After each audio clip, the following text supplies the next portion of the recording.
Today on Mr. Media, I'll talk to Larry Keltto, the creator of a popular new website for the self-employed called the solopreneur He's got a great new book out called The Solopreneur Life. 42 sole business owners speak the truth on dreaming big, failing forward, and calling your own shots. It's available as an ebook or a print book at Amazon. Stick around. One day, this whole working for yourself thing may very well catch on big.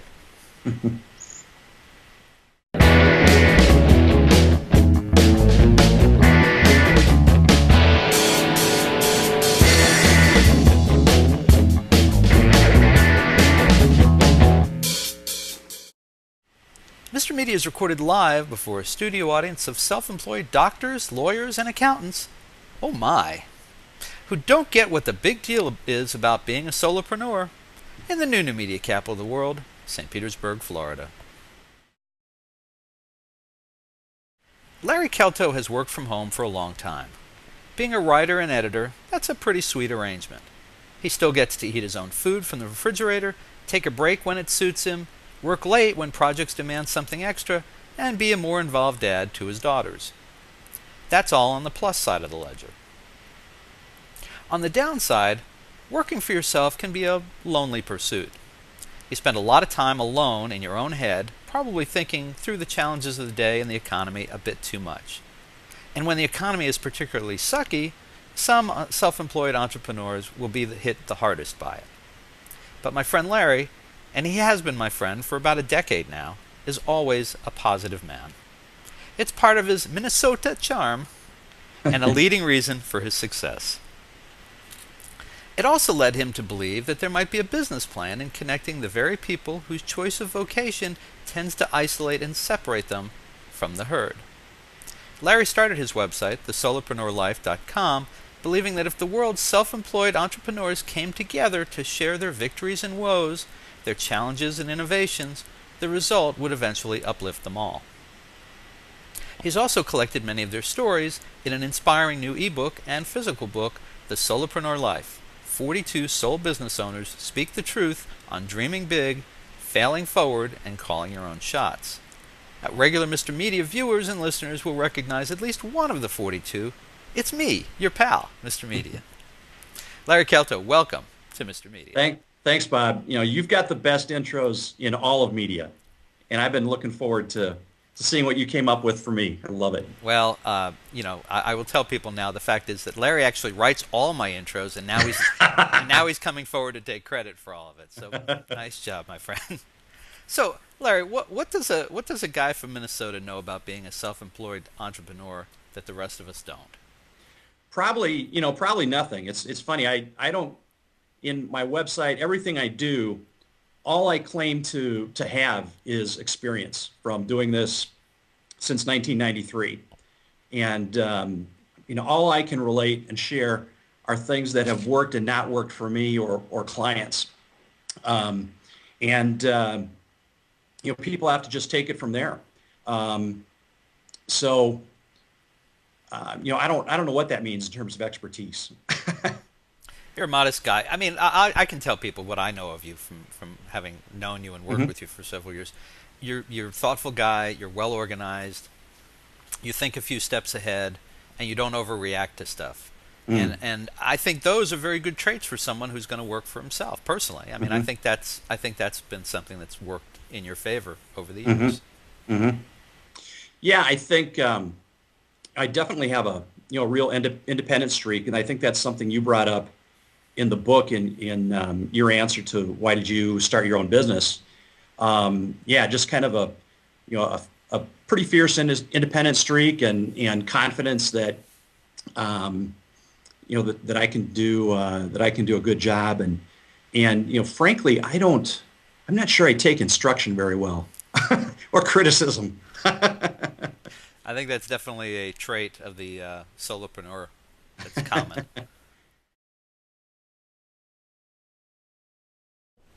So take a minute and explain to folks what you were doing, what your career was before you launched this whole solopreneur thing. Well, I started the business in 1993, and primarily what I've done, you'd call it marketing and communications. And all of my business was word of mouth. And, we got into, around 2008, 2009, and I was feeling really vulnerable in that I didn't have any kind of an online presence. And my company name, I did not think lent itself to growth online. The company name is Straight River Media. I just didn't think that would mean anything to anybody.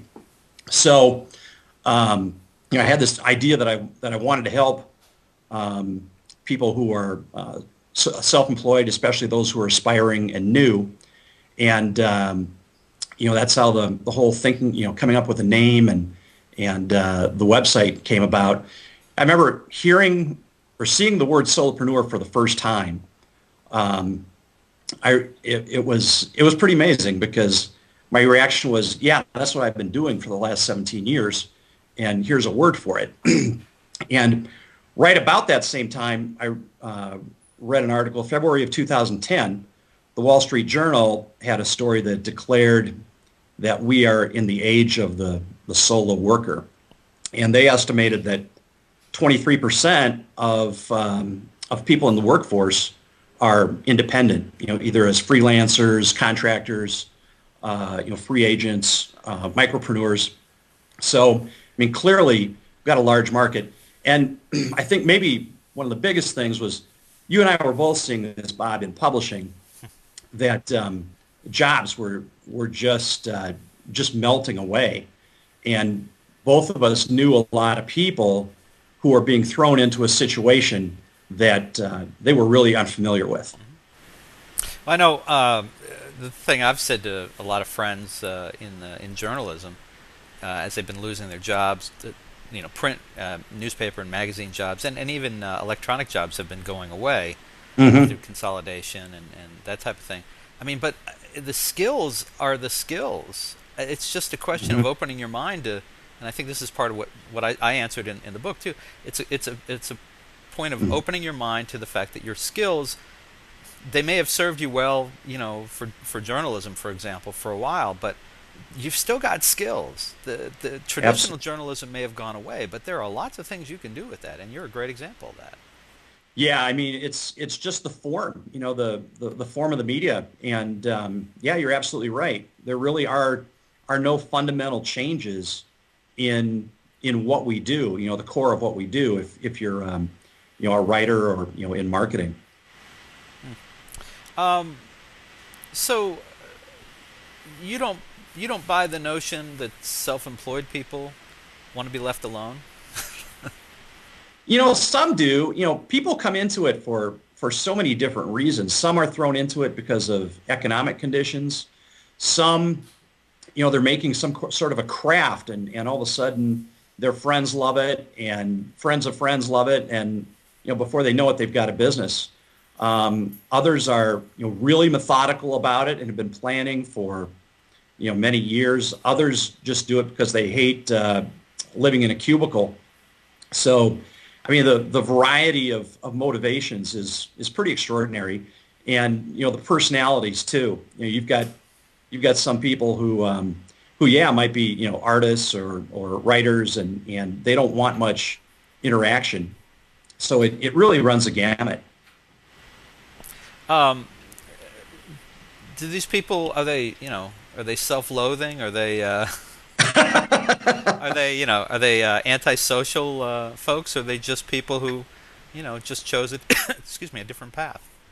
Well, I think the self-loathing comes when they recognize how much of what they're going to have to do is marketing.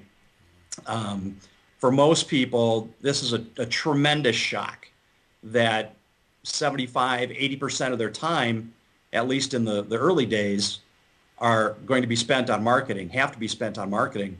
And most of us, we've existed in a situation where we did our task, but we really didn't think very much about how that job came to us. I mean, someone had to sell, someone had to market before we had the opportunity to write copy or whatever it is.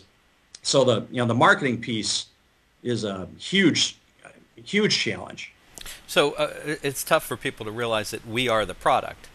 That it's not just somebody who owns a retail shop that has to market, but if you've got a service, even if you're working out of your living room studio, as I am here with the whorehouse red walls, um, you know, Which I love, by the way, well, Bob. thank you very much. I mean, that you are your own product, and a lot of people just don't really get that. Which I guess is why there are certainly plenty of people who the self-employed life, the solopreneur life, doesn't work for, right?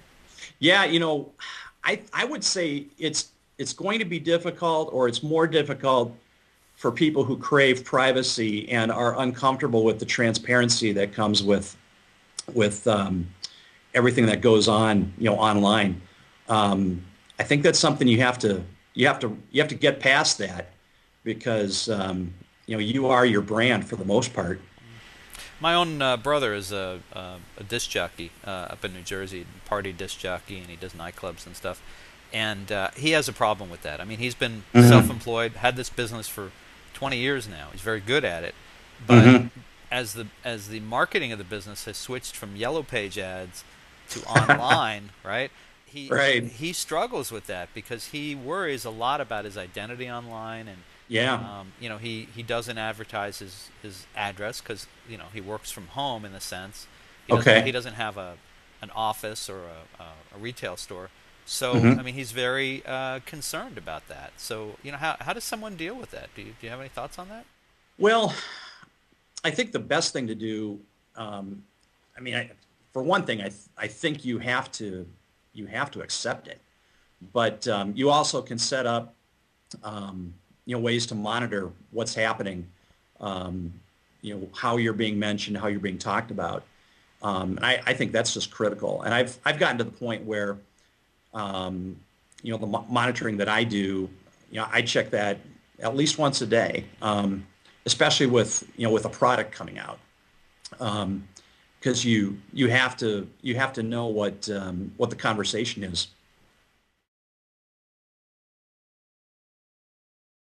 I had thought all this time that solopreneur was a word that you invented, but I guess from what you said earlier, that was not the case. You heard it somewhere and made it, Yeah. you kind of made it yours. Yeah, it came right about that same time that I read that Wall Street Journal article. It was early February, about the first week of February, right after RCMA, that I saw the word for the first time, and I did quite a bit of research on it, and I don't know where it came from. I don't know where it originated, but what I did see was that it was an emerging term, and one that I didn't think anybody owned it, in a sense of having a brand that dominated with that word. Now, have you trademarked the word? Yes, Good the man. Solopreneur Life. The Solopreneur Life is what I trademarked. Okay, you didn't Yeah. trademark solopreneur. No, I don't think that would have flown. I really don't. Okay, I would have tried. Yeah, I think I would have tried, and after yeah. people see this, I think I'd really want to go out and try.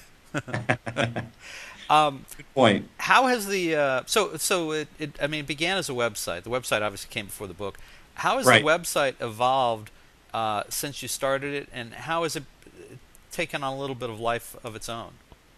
Yeah, that's a good question. I think one role that I see for myself and for the website is to experiment and try different things, and relate, tell people what worked and what didn't. So kind of on the fringes or on the edges, things are changing with it all the time, just in terms of the tools that I'm using, and I suppose the appearance has changed a little bit. I mean, the core of what I'm doing really hasn't changed much at all. There's probably more about marketing than there was at the beginning, just because a recognition on my part that that's what people probably need the most. So tell us, like in a given week, there are the interviews, right? You still doing the profiles? Yeah, I've given those a break, but I'll be starting back with those in 2012. But generally, I would write maybe 2 to 3 articles on average a week. And one thing that was interesting that I found was I think I'm going to settle into with the website, settle into a pattern where it'll almost take on sort of a seasonal feel, where my really heavy lifting will be in the fall and the winter and early spring, and then back off a little bit in the summertime. And how did you determine that? It just fit me and my life and what goes on with that. Sometimes you get so wrapped up in what you're doing, what your work is, that you kind of forget about what was the reason I went into this in the first place, and that was to be able to have a lifestyle that included a family life. Because originally the reason why I went into business by myself was I was editing a daily newspaper, morning paper, and it was noon to midnight, and I never saw my wife, and that just wasn't sustainable. And I hear those were the happiest days of her life. Sorry. Only a friend would talk to a friend like this, folks. I don't advise you to talk to Larry like this.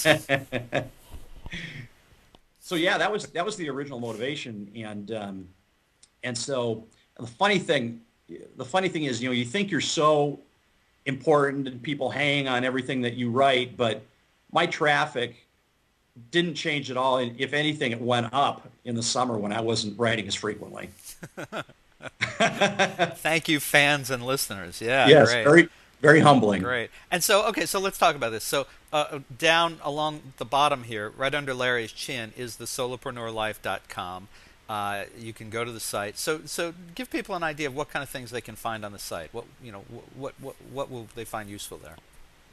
Yeah, I would say anything that has to do with running your business.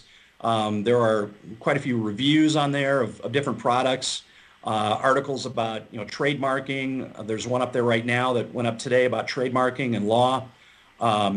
Marketing stuff. The features, featured soloists, features interviews with solopreneurs. It's funny, one of the most popular, by far, I would say the most popular article at the site is one about how to use Evernote, a really in-depth story on how to use Evernote. And that story is way at the top for Evernote searches. So, huge traffic on something like that. So it's a pretty wide variety. I also have the Evernote story. That was a guest author. So I'm very open to having people with specific expertise come in and write, because I'm not going to write about accounting or trademarking. I don't know. I mean, don't undersell your stuff. I've heard you talk about accounting, and I think you are brilliant at explaining, the art of next year's tax deductions and last year's carryover kind of stuff. I think our conversations, you and I, have been about collections. Yeah. Well, and there you go. That's probably something that your readers want to know the most about. How do I collect from deadbeats? I wrote an article about collections, and that's one of the biggest. For traffic also. Now, I want to talk to you about the book in a minute, but I'm just kind of curious. Your dad's a minister, right? Yeah, he passed away in 2004, but that's right, he was a minister. Right. And I wrote a column or an article about him. I guess I call them articles instead of posts, but wrote an article about him the summer of 2010, and I wrote about the things I learned about marketing through observing what he did in his work. And it wasn't anything that I thought about, of course, at the time when I was growing up. But in retrospect, I could see that in some ways, he was a solopreneur. He had a lot in common with what I do. Well, and that's what I was wondering. I was thinking about the people who might have influenced you to feel confident enough to go out on your own and do this yourself. And thinking about a minister, I mean, that's a kind of vocation where people don't really think about it as someone who's self-employed, but correct me if I'm wrong. You are. I mean, you pretty much you go from church to church or whatever Hmm. the organization might be, and you have to settle in. You have to sell yourself Hmm. to a new congregation each time, and you have to sell the religion, so to speak. Right. I'm not. I don't mean to say this in a cheap way. But No, not at all. it's what it's about, right? I mean, that's what. Absolutely. Um, in essence, I think most of them are free agents to a certain degree. It varies by denomination how much freedom you have. But yeah, a lot of it is matching up the congregation and their needs with specific strengths of a minister. But I think essentially what they're doing is they're trying to build community Mhm. and build connections among people. And I had an epiphany, a year and a half ago, where I saw that what I was doing, was the same thing in essence as what he always did. Hmm. Interesting. And you're certainly building community now. Yeah, that's what it's all about, and that's what I thrive on, actually. Hmm. All right, so let's well, no, actually, before I talk about the book, were there other people in the course of your life who gave you good role models as far as being self-employed or being what now you would call solopreneurs, or was it mostly your Um, dad? I think it was mostly him. Nobody really. Well, I would say there was a period when I was working in newspapers um, where I was hearing about. I had some acquaintances who were out on their own, and I actually wrote about one of them last week, Paul Grucco, and that really fascinated me that they could be, making a living writing, and that had so much appeal and so much pull that um, just hearing that it could be done was was quite interesting to me. Hmm. All right, so now finally, let's talk about the book. Hmm. I know how excited you were to get this done. I was delighted to, be interviewed. I was interviewed for the website, and then of course you Hmm. collected those into the book.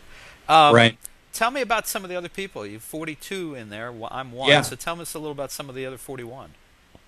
Wow. Yeah. They come from, I think it's 20 states, quite a few from Canada. There's several from Australia, one from England. Um, their amount of experience, their amount of success, their um, I think the variety is pretty amazing, and that's what I tried to do. I think the entire book could have been written about coaches or something like that because they're pretty easy to find. But I tried to find people from different backgrounds. For example, there were a couple who are artists, and the perspective they bring to it is is really exceptional. I think it really stands out. Um, and when they talk about their success came when they accepted what their art should be, when they stopped trying to imitate other styles or be something that they weren't. Hmm. And I think that's a lesson that solopreneurs can take from people who have more of an artistic bent and creative bent and where originality is important. There are, I think, 11 questions that you ask everyone Hmm. in the book, and not everyone's answers is in a chapter, but a lot of them are. Right. People notice that some chapters are a little heavier on answers, some are Mhm. a little lighter. But and like the first question is, why did you start your business? The obvious Hmm. question, and then they get more detailed from there. Of the 11 questions, what was the one that was toughest? That would be toughest for you to answer? Oh, wow. Um, Toughest one for me to answer. Maybe maybe what I would do differently Hmm. because I'm really not a retrospective person. When I worked in newspapers, that edition went to press, and that's the last I thought about it. And I don't I don't tend to rethink past decisions at all. They just don't even pop into my mind. So what would I do differently? I'd really have to think hard about that one. That's interesting. I think I've told you this before, and I think you've seen this with me. One of the things that evolved with me over the years of being a writer and an editor was giving up, going back and rereading something that had appeared in print. Oh, gee, Once it yeah, appeared, that was it. it's I was done it's with it. gone. Yeah, exactly. It was just no Yeah, point in getting upset about it. And younger people don't have that experience. They're that's still right. hanging on their every word. That's the thing one of the things I would try to do differently is I would try to save all the angst and the aggravation that went with Oh, reading something after it appeared. right, Um, right. and that's not Yeah, really a that. business thing. But in retrospect, actually, it was kind of a business thing in that it would have saved me a lot of time and a lot of hurt feelings and Mhm. maybe a few relationships. By the way, I want to do my best here to hold up. This is what the Solopreneur Life looks like on the Kindle. I don't have the Fire yet. This is just the Kindle. So just so folks can see it, we'll try You to want me get to a hold up the screenshot. physical version, Bob? Yeah, let's see it. Yeah, bring it up a little higher. Okay. There we go. A little over that way. Or the Which other way? way. Well, no, the other way. Okay. Sorry, that way. Yeah, there you go. Now everybody can see it.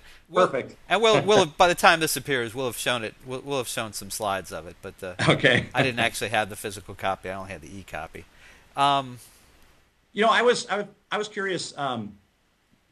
I don't know how long have you been doing this, Bob? I'll ask the questions here, Kelto. Ah, okay. No, I've been.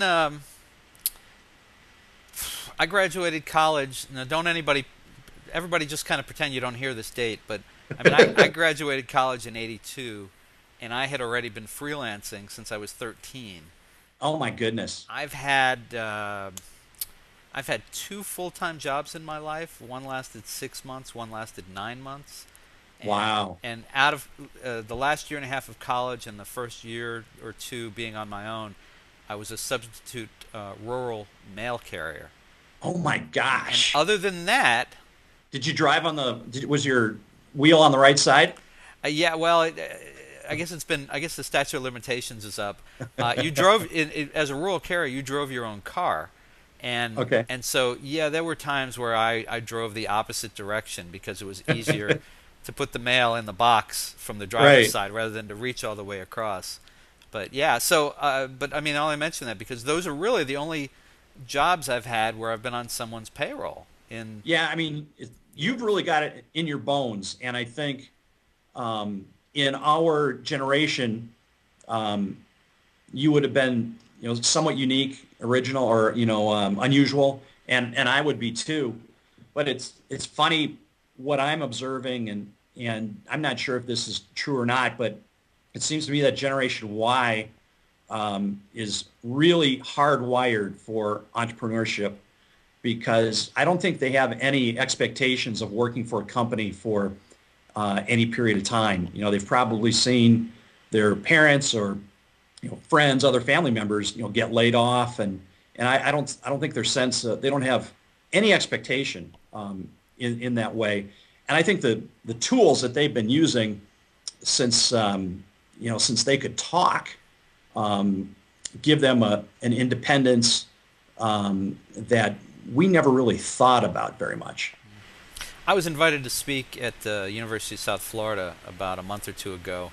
A friend of mine's a journalism professor there, and he said that the kids in the campus Society of Professional Journalists, SPJ, were asking him, they have speaker come in, I guess once a month, and we're asking him, begging him to find a freelancer to come in and talk to them because they see so many layoffs, and they realize that unlike the last generation, there's no jobs waiting for them when they get out.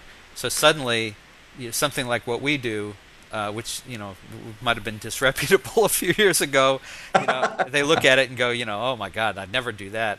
Now suddenly Right. they're realizing, which is what I said when we started, you have these certain skills, they can be applied in different ways. And so I was talking to them about that. Yeah, you can. There's still you can write for online publications, you can write for TV, you can write for radio, you can write books, you can write ebooks, but you can also do, corporate writing. You can do. There's plenty of businesses that need things written all the time. There's Right. private individuals who want to hire people to help them write a book, tell their life story. Those things never change, and I assume, if I was in a different line of work, with the economy having been the way it's been for 3 years now, I would be looking for other ways to apply my skills, Mm-hmm. whatever it might be. Mm-hmm. Um, Same kind of thing.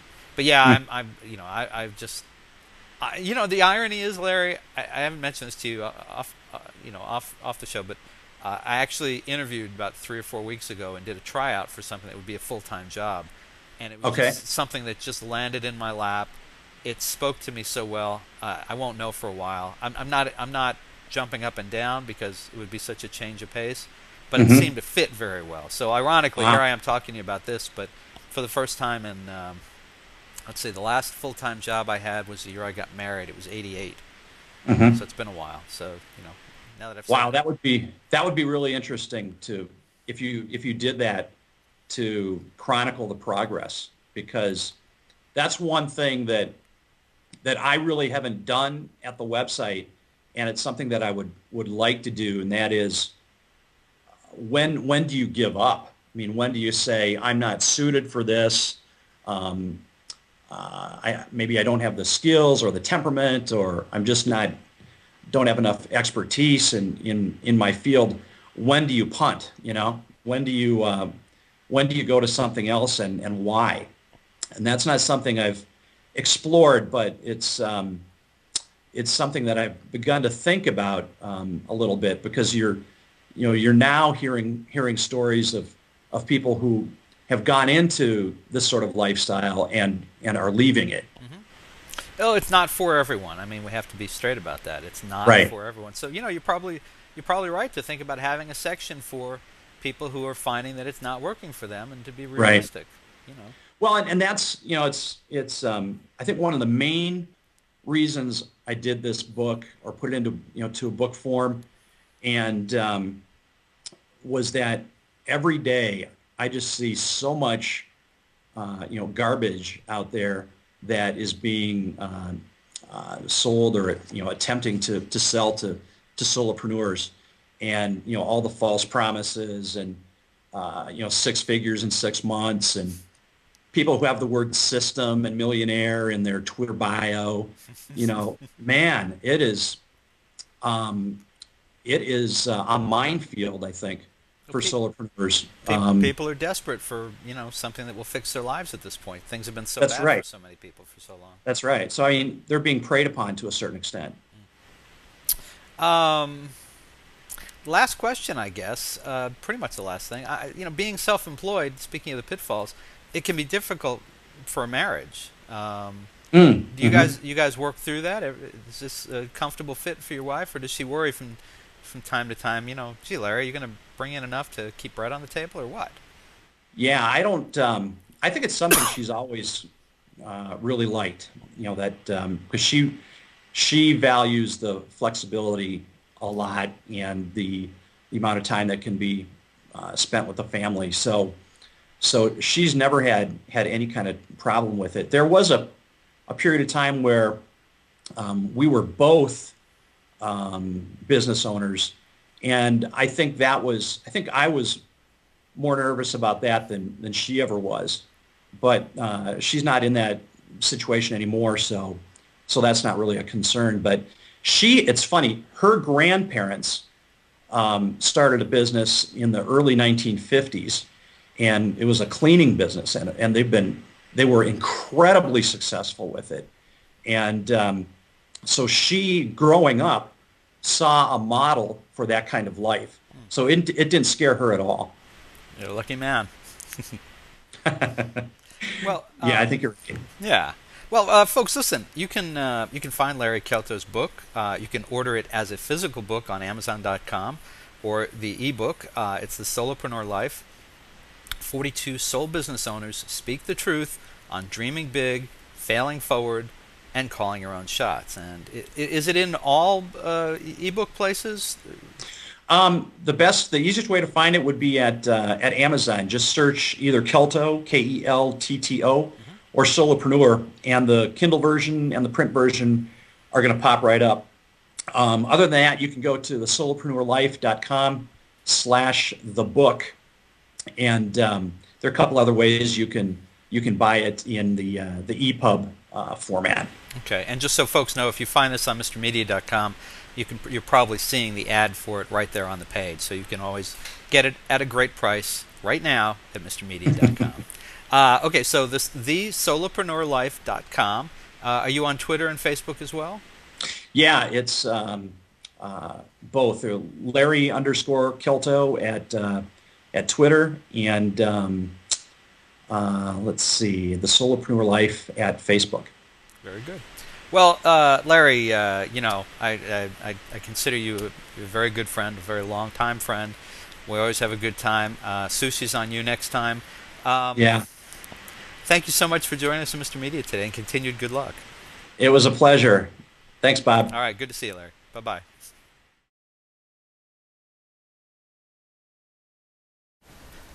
For more original interviews, surf over to our main website, mrmedia.com, mrmedia.com. If you've enjoyed today's show, subscribe for free to Mr. Media via email, RSS, or iTunes, and you'll never miss a show. Another good idea? Download our new free Mr. Media mobile app in the Android market. You can also listen with a piece of string and a tin can in many parts of the Internet. Show your support of Mr. Media by supporting our sponsors, including Audible. To download your free audiobook today, go to audibletrial.com/radio. Again, that's audibletrial.com/radio for your free audiobook. We're also supported by thepartyauthority.us. Call DJ Ira for all your party entertainment needs nationwide at 1-800-DIAL-DJs, or visit their website, thepartyauthority.us. If you've got an idea for a guest, a comment on today's show, or would like to advertise on Mr. Media Radio, email me directly at bob@mrmedia.com, mrmedia.com. You can also call our 24-hour listener line at 1-727-498-4711. Some messages may be used in an upcoming show, and unless you live next door to Mr. Media, there may be a toll charge. You can also follow Mr. Media on Facebook, Twitter, or our new YouTube and Vimeo video channels. Thanks so much for joining us today. I always appreciate you sharing a piece of your day with Mr. Media. Thanks for listening. Thanks for watching.